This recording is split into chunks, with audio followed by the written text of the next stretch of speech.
I am Karshena, 19. I am Liro, 18. I am Cassandra, 18 years old.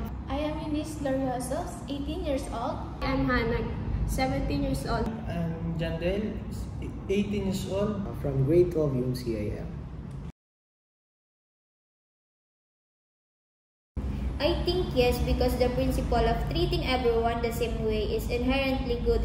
But may pagkakataon na maglilid ito sa inequality.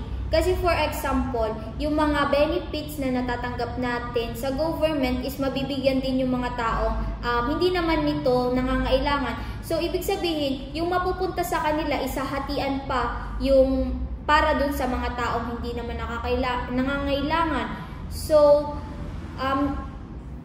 nakadepende din to sa situation. Yun lang.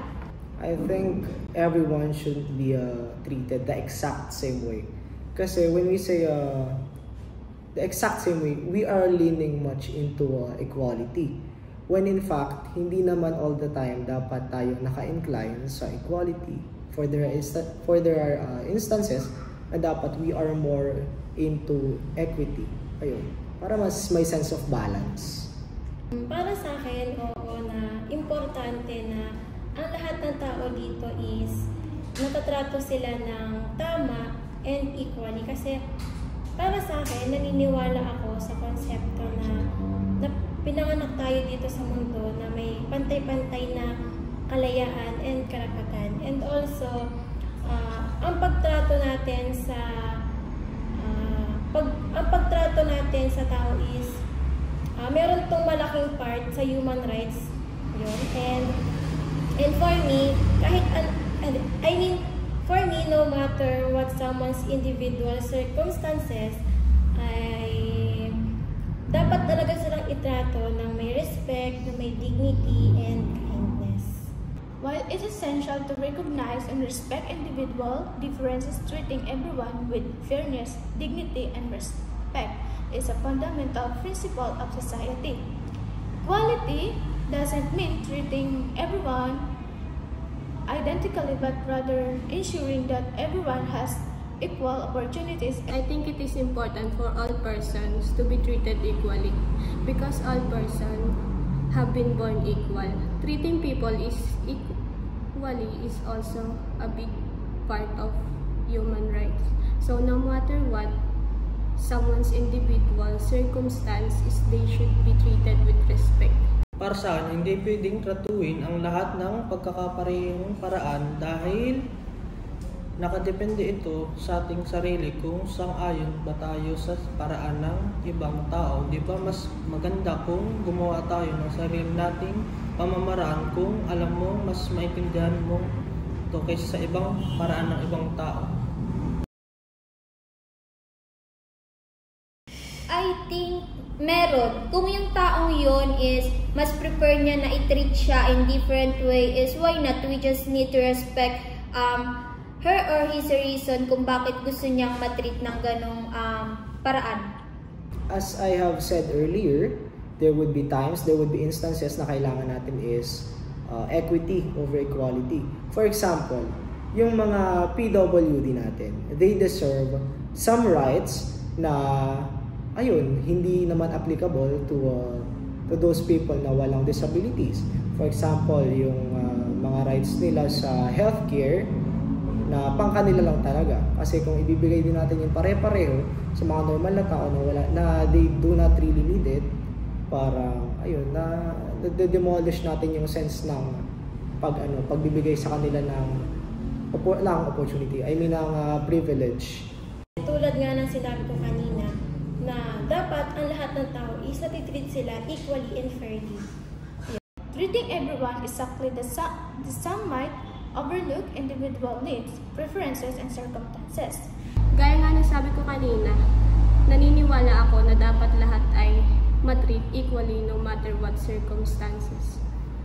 Ako dito, ang community, dahil may mga taong pinipili lang nila ang kanilang gusto pakisamahan dahil may mga tao kasi na hindi nila tinatrato ng patas dahil sa kanilang kasarian o ang kanilang pagkatao nila. I think yung mga mahihirap. Kasi sa panahon ngayon, pag halimbawa may kaya ka, tapos parang ang tingin nila sa sarili nila is superior. So nawawala na yung equality. For example, dito is yung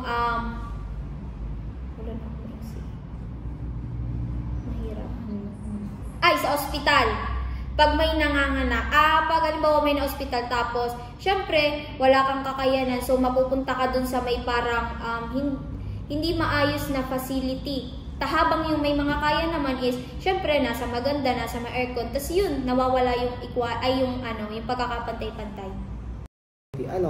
Maybe ang example ko dito is, yung sa war on drugs, ni former President Duterte. Kasi, yung mga extrajudicial killings that occurred during his time, during his pamamahala nga, it is more on anti-poor Kasi mostly ng mga pinapatay during that time is the poor na hindi man lang actually dumaan sa due process.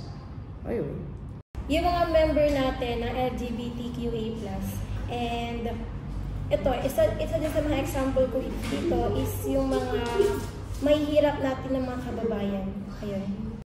Additionally, individuals with disability may encounter barriers to access and inclusion, and workers experience unequal treatment in the workplace based on factors like age or nationality.